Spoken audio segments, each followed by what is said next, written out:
We are live. I've got Becky. She's back. And we're going to sing a little song. If you wake and you don't want to smile, if it takes just a little while, open your eyes and look at the day, and you'll see things in a different way. Don't stop, think about tomorrow. Don't stop, soon be here. It'll be here, better than before. Yesterday's gone, yesterday's gone. Woo! That's it. That's all you're getting, because this show's about Becky, not about the song. But my first ever question I asked my guests is, why did you choose that song? Well, I said to you any Fleetwood Mac song, mainly because it takes me back to being a kid, and my dad always had it on in his car, and it was just like really happy memories. Plus, I've just finished watching Daisy and the Six. So I don't know. Wasn't that good? Not that they actually said it was about Fleetwood Mac, and not that it followed the whole kind of journey of Fleetwood Mac, but it had all those kind of 70s vibes, and I just thought, oh yeah, why don't we go back to that? It just reminded me of it. So that's what I've been watching on my week and a bit off. So yeah, enjoyed that. Thank you. Really did enjoy Daisy and the Six. Who was your favourite character? Oh gosh, well, Daisy was so dysfunctional, wasn't she? I kind of thought, God, she'd be great to go out for the night with, but only for maybe like an hour or two, because I couldn't cope with the total debauchery. I thought he was really good.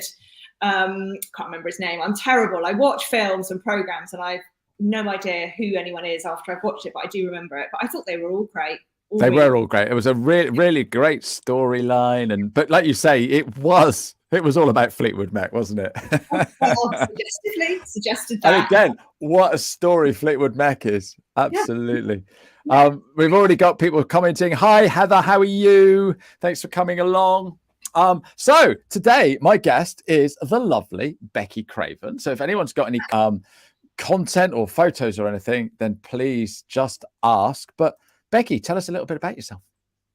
Well, hi, Ashley. Thank you very much for having me. We know each other quite well, so it's probably just going to totally deviate from whatever I'm supposed to be saying at this particular point. But I am a photographer. I create content, and I work with people as to however they're going to create that content. So that might be on Instagram, which is how we sort of first started working together. And I also create content in terms of short form videos, or I teach people how to be able to take it, because I kind of feel that there's three types of content or three types of creations that we need to do in business generally. So one part of it is your professional pictures, videos. So you need a professional set of kit to be able to do that and get professionals in to do that. But it's no longer really viable just to have those professional photographs or professional videos. What you also need to be able to do is to be able to take those photographs or videos yourself, to be able to fill yourself in that social media content, particularly on LinkedIn or Instagram or TikTok, whichever your poison of choice is. So to be able to create that. And then the third one is repurposing. So those sort of visual clues, the visual recommendations that you might get, the equivalent of sort of your Amazon reviews, where you use other people's pictures. So if you have a restaurant, or like on this event, we might take pictures of this happening, and then we will share it and repost it onto each one of our own social media content. And then from that, we're sharing our audience. We're getting that visual recommendation. So that's really what I do. So I either take the pictures, or I'm teaching people how to be able to do all those bits of content. Hope that makes sense. It makes absolutely perfect sense. Absolutely perfect sense. Sam's just come on a little aside, because we raved so much about the show. It's called Daisy and the Six, isn't it? Yes. And it's on Netflix. So Sam, you will absolutely love it if you love music. But it's a great drama as well. It's a great drama. Okay, so I was just trying to find my questions, because I've got my standard questions, and I thought we don't need to do that because we've done all that, haven't we? So let's really delve into the photos and all of that sort of malarkey, because when I set up my business, and this is like everybody else listening, is you go out, you get a professional photographer, and you have a website, and you put a load of photos on your website. What if I've just started my business and I don't have that sort of resource? Can I get away with taking my own photos? What would you say with that, Becky? Well, if you rewind sort of to lockdown, a lot of people didn't have a website and they were starting a new business. So what they used is Instagram. And so in Instagram, what you can do is you can have 2,200 characters in your caption. So you use it like a mini blog. You know, you can write kind of 2,000 words in that caption. If you haven't got a website, then you can also use, say, TikTok, or you can use LinkedIn. You know, LinkedIn, you can write, I don't even know how much you can write in a post, but an awful lot. I've managed to write loads in there. So if you haven't got the facilities to be able to take your own pictures or create your own content, then somehow or other, you're going to either need to be writing or doing videos, short form videos, or taking pictures in order to be able to get your message out there. Otherwise, how are people going to know who you are and what you do? So much like you teach, Ashley, about writing the content regularly and showing up on LinkedIn, what I'm talking about really is also including those in terms of your pictures. So on LinkedIn, there's a lot more activity with people taking pictures of themselves, and those kinds of posts do really well. So a lot of those are selfies are taken, but I kind of show you how to be able to do that a little bit better than just kind of taking your picture and, you know, snapping at your face. So we can set that up, and you can learn some of those sort of tips about how to light yourself a little bit better, how to look and stand, and how to position yourself. So those kinds of things as well. But you can start without having, and a lot of people do start without having professional pictures or professional video to begin with, because you need to learn what works for you. So it's great to read like a marketing book or go and do marketing qualification or any of that kind of stuff. But actually what works for your individual business is slightly different to what works generally with everyone. So you have to go out there and explore. So I don't think there's anything wrong with starting in that realm and getting to it when you can afford it or when you know what it is you actually want. That's great advice. And this is one of the things that I actually talk about in one of my talks that I do, is progress rather than perfection. Yeah. And you talk to somebody that, so if you've got a website, oh no, because I haven't had the photographer around yet, and I haven't done this and I haven't done that, then how are we going to know about you? So exactly. So you can knock up a quick, easy website in Wix or Squarespace or whatever. Yeah. Like you say, take a few photos on your phone and get those up, and that's something. Mm-hmm. And even if you don't want to go to that expense, and again, I think a Wix or a Squarespace website you could set up for nothing. Yeah. And I guess you don't get your own URL, but even so, it's still a website. Which is exactly the same as Instagram, isn't it? Because it's not your Instagram, it's Ashley at Instagram or however that works. Yeah. So no, I like the idea of just starting. So yeah, well done. Ashley, is people then go the other route where they do spend to get a website and they do get everything kind of sorted and they tick all the boxes going, oh, I've got a website, therefore it's done, tick, close that chapter. And it's like, no, actually with your website, that's the starting point, that's the beginning. And you're constantly looking for ways to be able to feed that content. Same with on LinkedIn. You can't just set up a profile and then post, once a month. I mean, I guess you can, but you're not going to get the same kind of activity and leverage unless you're going to be posting and creating content on a frequent basis. As you say, constantly turning up and being part of it. That doesn't have to be every day, but the content you put out there needs to be relevant to kind of brand and who you are and what you're talking about. Because people buy from people. There's no getting away from that, whichever way you want to look at it. We know that. We absolutely know that. So, okay. I've set my website. I've started my business. I've set my website up. I've done that. I've ticked that box. I've gone on. I'm doing this and I'm doing that. And here we are, 3 years down the line. I've got a website that I set up 3 years ago and never done anything with it. Mm-hmm. How often do you reckon I should be changing the imagery on my website, Becky? Well, in an ideal world, you would be taking the posts that you already create on LinkedIn. And I think how many posts do you do a week, Ashley? Do you do 7? I do one every day. Yeah. One every day. So that's 7. That's a lot. I would be taking that and bundling them probably into maybe 3 blogs a week. You've got all your content there. Why are we all reinventing the wheel by creating new content all the time? I appreciate new content has to start somewhere, but take that and put that onto your other platforms and make it shareable. Yes, you probably have to top and tail it to make it a little bit different. If it's on TikTok, you're always going to have to use that as a video, but take that content and put it onto your website. And I think that's kind of something that people miss, that they think that isn't helpful, but everyone starts with a question on Google. So as long as you're answering a question when you're creating your blog posts or in LinkedIn or on Instagram or any of those platforms, then as long as you're answering the question, then you're being helpful, and that's where people will then resonate with you and come to you. So I like that. If you've got that content already, actually, I would definitely be using it. Other people who write maybe once a week, then you can still create a blog post, maybe two blog posts a month, and you'll see a difference in 6 months. That's the only deal with Google. It takes time. So do it consistently, and in 6 months, you will see a difference. Do that instead of search engine optimization. What are we doing now? What are we doing now? I'm going to take a photo of me with you. Perfect.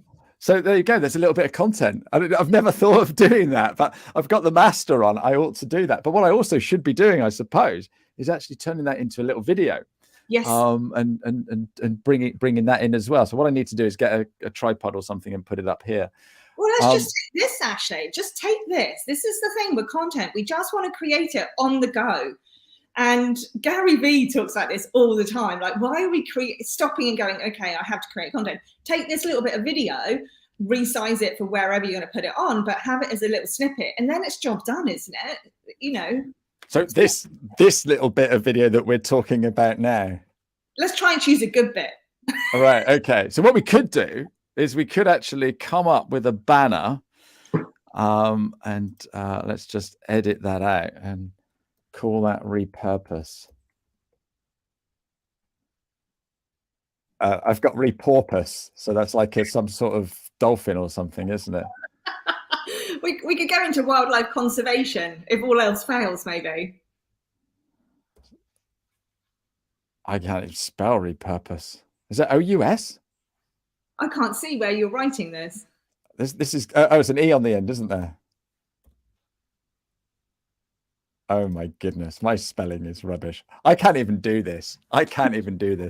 So this is going to look really good on sound really good on the podcast. But yeah, you're quite right. And so what we need to do is everything that we do, how can we use that again? And what I do with my content is on a Saturday, I copy all of my posts into one big document, and then that goes onto my website as what I've done for the week. And what I do is I analyze it and share all the analytics. Mm-hmm. So if you want to know how well a post does, you can go to my website and see that. And so that's refreshing it. But my other question then, so on my website, I was talking to somebody today at a networking event. So big up to James Court at NatWest for that. Was talking about being in my shed. And so you guys can actually see the inside of my shed. And she said, is it just a shed or whatever? So it's a little bit more than a shed. And there's a photo of me sat on the front step of my shed on my website. But that photo's 2 years old. Is that still okay, or should I have a newer photo? Well, I think, is that in your About You page? Something like that, yeah. I've got a few more grey hairs, but I haven't put on or lost any more weight. I'm not wearing spectacles in the photo. No. And the shed is still the same color. So I don't know, or should it be, there's probably 3 or 4 more wrinkles. Does that matter? I don't think that matters. If the photo is relevant, that's fine. But I'm hopeful that you have maybe added to that page, because in the last couple of years, you've achieved so much more. You've written a book, and you've started your podcast, and you're international speaker. So hopefully you've gone into that page and you've added in some other information. So that page, from a Google point of view, from a content creation point of view, is actually got a lot more going on with it. And you therefore may well have added some additional photos. But that picture on its own, assuming it's got some alt tags in there, then is absolutely fine. Yeah, but refresh, never finish your website. You never want to get to the end of that website or any of that content. So, I love that. That is perfect advice. And you said alt tags there. So explain a little bit about alt tags, because we know what they are, or some of us know what they are. When I do a post on LinkedIn, I put an alt tag in. Yeah. But explain it for those people that don't know. Okay, so the best person to talk to about alt tags, and I don't know if we can mention her, is Clemency, who talks a lot about keywording in alt tags, and she talks all about how you get to see the image without actually seeing the image and that kind of alt tag details, but in a kind of rough and explaining kind of way. Initially, alt tags were alternative tags, so explaining. So if we had this picture, if we took this as is on our screen at the moment, and we would then perhaps explain what is happening, quite simply, what's happening in the picture, and would explain, you know, how that looks if you couldn't see the picture. So the point of the alt tag is that it explains it to people who have limited or partial or no capability of visually seeing that picture that's there. The other point with the alt tags is that Google will search and see those alt tags and therefore bring it up in their search facility. So if we had our details as in man in a yellow t-shirt and woman in a blue regal top talking about LinkedIn and content, when someone then searches on Google for content creation or content information or videos on content, if we put that into our alt tag, the image would appear. And therefore, you are standing out and being seen in a different kind of way through Google or any other search engine. All the search engines work the same, but essentially that's how that bit works. So also it works in LinkedIn and it works in any of the other social platforms. So that's how the alt tag works. So you said man in yellow shirt, yeah, and lady in regal top. Yeah. Could we write Ashley Leeds and Becky Craven? Yes, exactly that. Yeah. So if someone Googles Becky Craven, they might find this photo. Exactly that. Yeah. Okay, that's interesting. Right. So you also talk about the vibe of it as well. You talk about how it is. So we would talk about this as maybe like an educational video or educational something like that. So you get a feeling for it, which if you use AI for the alt tag, so in LinkedIn, if you allow it to automatically put your own alt tags in LinkedIn, then it doesn't have the feeling of what it is you're talking about. It doesn't have all the full meaning in it. So it's better to do it yourself if you can. Perfect. Right. So I can spell repurpose.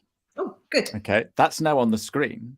So we can actually talk about repurposing in this little section, and then I can cut this video out. And therefore, what we've done in this show today, we've got the whole show, but now we've also got a bit all about repurposing. So how would you describe repurposing?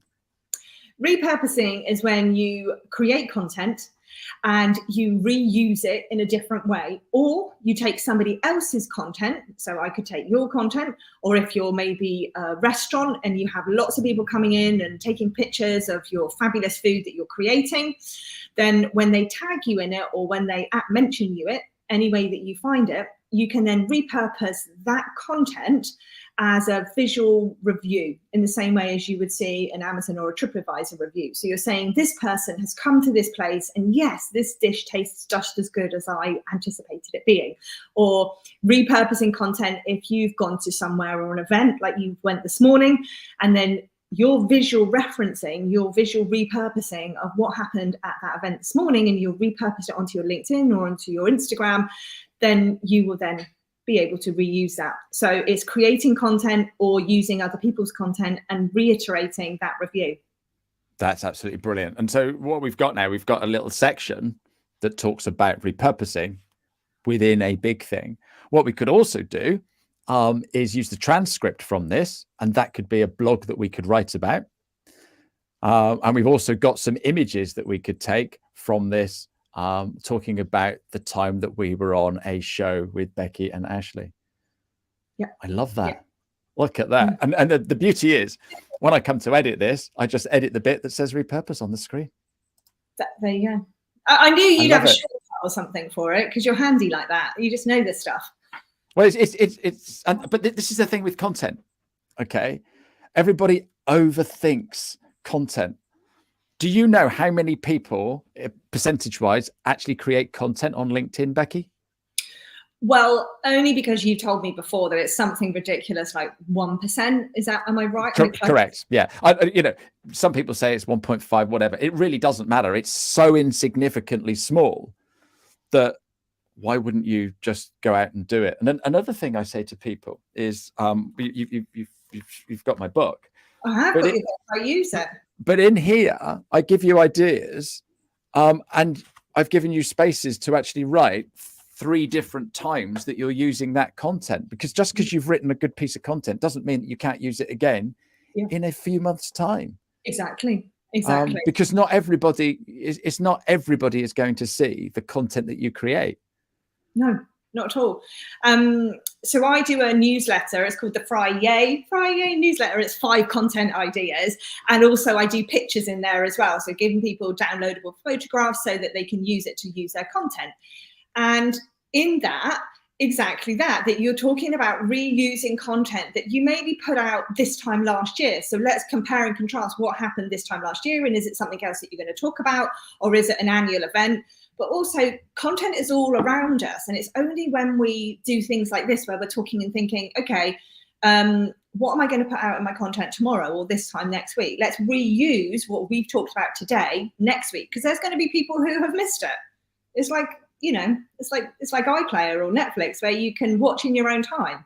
Yeah, absolutely. That happens. So that's how I look at content. So whether it's photographs that you've used of an event previously or an activity previously, and you're going to reuse again this year, it's about having that bank of images so that you can repurpose and reuse. Because hey, spring happens every year, summer happens every year, Christmas happens every, it's not like we have to reinvent the wheel all the time. And I think exactly that some people get really stuck with thinking about that content too much. I think it's better to do content, get it wrong, or just do it and then move on to the next thing. And instead of having like a gigantic plan that is really unachievable and quite overwhelming.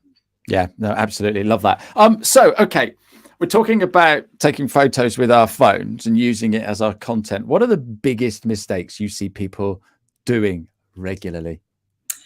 I think mainly it's to do with lighting. So people don't position themselves in good natural light. It's much easier to take pictures in natural light than it is having extra kit, because if you've got extra kit, then you're gonna have to learn how to use it. So you might have like a ring light, like we've got ring lights on. That's easy kit to be able to use, but go to a north-facing window. If you're based in the UK, go to a north-facing window so you get that lovely flat light. If you have, at the moment, as I look outside, it's basically quite a cloudy day. Taking pictures on those kinds of days outside are much easier than a lot of people are looking for that beautiful, bright blue sky. But actually, it makes it really difficult to take those pictures because we get bright highlights on one side of our face and dappled or dark shadows on another.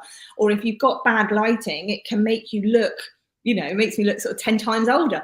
But really, you want easy natural light. That's the first thing. And the second thing is practice. So people might take 2 or 3 photographs, and really you want to be taking a collection of pictures and moving around. So you move to the left, move to the right, look up, look down. I'm actually running this evening in Exeter. We've got the Exeter Creative Networking Hub, and it's all about photography. So we're going on a smartphone safari. I can't promise any lions, but this is exactly what I'm going to be talking about this evening. So getting people to look from different perspectives and different viewpoints and not being scared of that, because they're digital cameras. You can take 100 pictures, and if you only get 1 out of it, that's fine. Delete the rest of them. Let's not be scared about it. So yeah, those are the sort of 2 kind of things that I would say. Hub tonight in Exeter. Is there any spaces left? Can we join, or is it too late? There is spaces. Yes, there is. The link is probably in my bio, or I can put it in here. But if you find me on LinkedIn, you can find me, and I'll send you. Once this is finished, if you go in, you can actually go and put a link in there. So where is it? What it's time? At Exeter Phoenix at 5 o'clock, and there is space and availability. Last time I checked a couple of hours ago, there was space and availability for it. So it's great. It's just a couple of hours. It's networking with other creatives, freelancers, marketing people, anyone. But on this occasion, it's talking all about photography. And I've got lots of workshops that I run that on, but that's what we're doing tonight, the networking event. Fantastic. So if I come to that this evening, I'll have a load of content for my social media for the next couple of weeks, won't I? You'll get lots of ideas. We're going to go on a walk. We're going to be able to look at sort of creating color content, lots of different colors, because it's in a great place, but also maybe you create content on Exeter, because that's where we'll be, to give you ideas that when you go back to your own home location, you can take that. And then I'm also going to talk about lighting and rule of thirds, how to set pictures up that have like a straightforward, easy kind of rule that you can follow to help you take better pictures. People kind of go, oh, this picture's in their head, they have an idea of what that picture is going to look like. And then when they go to take it, it doesn't actually look as good as they hoped it would. And probably most of the time they have to shift to the left or the right, or they have to move their phone up or down. So I have professional kit, but I can take good pictures on my phone. I can take really good photos still on my smartphone. It's not the kit, it's not the quantity of money that you spend. It's really learning to see, learning to look. No, brilliant. So Paul wants to know where it is. It's in Exeter, Paul, at Exeter Phoenix. That's down in Devon, and that's 5 o'clock this evening. But what will happen as soon as we finish? Becky will put a link in there, and you can come and join us. Sure. Fantastic. Is Sam local as well? I don't know. I don't know. And this is the thing, right? So we have people listening and watching all around the world. So for somebody to come to Exeter this evening, who are watching this, but there's a couple of people on I know that are local. So yeah, no, fantastic. That sounds an amazing event. I'm not sure how I managed to miss that. So I've got band practice tonight, which is probably how I've managed to miss that. I thought you had like a band thing going on. Yeah. So we've got a gig in Exeter in a couple of weeks' time, so we need to practice. I know, and this is the thing, actually. Like, I very rarely see you in real life because both of us are super busy and we don't actually live that close, that far from each other at all. But when we do, it's always good. Yeah, absolutely. Becky, we've run out of time. Okay, yes. I just want a top tip for somebody, for what sort of images work best on LinkedIn. Oh, well, you're the LinkedIn guru for what images work. You know, I would say always go back, when stuck, go back to talking about yourself, because people buy from people. So I would always say put a picture of yourself up there, or the ones that always go best are not the ones that are the best pictures. Let's be honest. It's probably of your dog or your cat, because you're going to talk about your wonderful fur baby or something. Those are the ones that I think, for me, I get the most traction for. But actually, from a photographer or from a content point of view, I would revert back to updating your LinkedIn profile with a latest picture, so that when you do turn up to an event, you actually look like the person that you say you look like. I have an issue with that. I really do. Oh my goodness. No, we should get into that, because it is so easy to take a selfie and use that as your profile picture. But yeah, you turn up to networking events and they've got much shorter hair than they've got a different color hair. They're now sporting a beard. And the blokes are just the same. Yeah, exactly. Becky, it's always a great pleasure to have you on. You're always so much fun, always so much value. Before we say goodbye, I just want to share who I've got coming next week.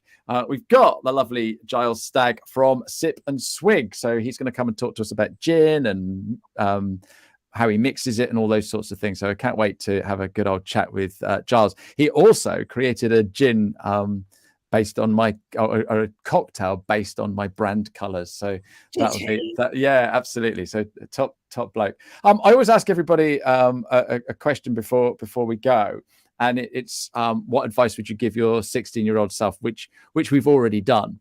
So this time I'm going to ask you my question I asked my accountants and bookkeepers. And so when you were at school as a primary school kiddie, what were you planning to do when you left school?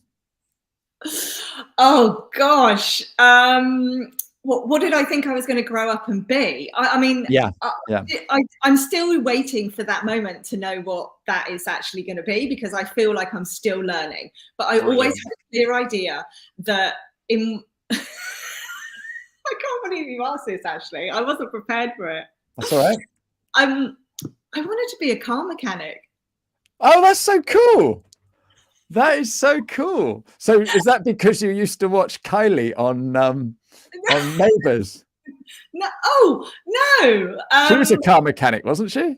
She was, but no, that was a bit later. But I was. You're not that old. I'm not that old, but I didn't. I mean, it came to my head later, but no, I don't know. I just thought, you know what, cars always break down. Maybe it was something to do with that. Cars break down, and they're always going to need.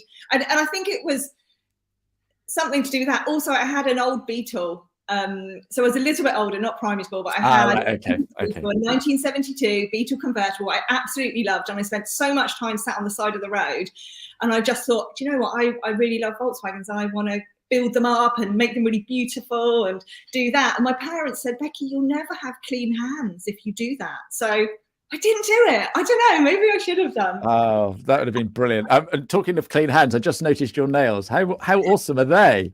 That's for Easter. It's a little bit leftover, isn't it? But your mini eggs. That's incredible. That's incredible.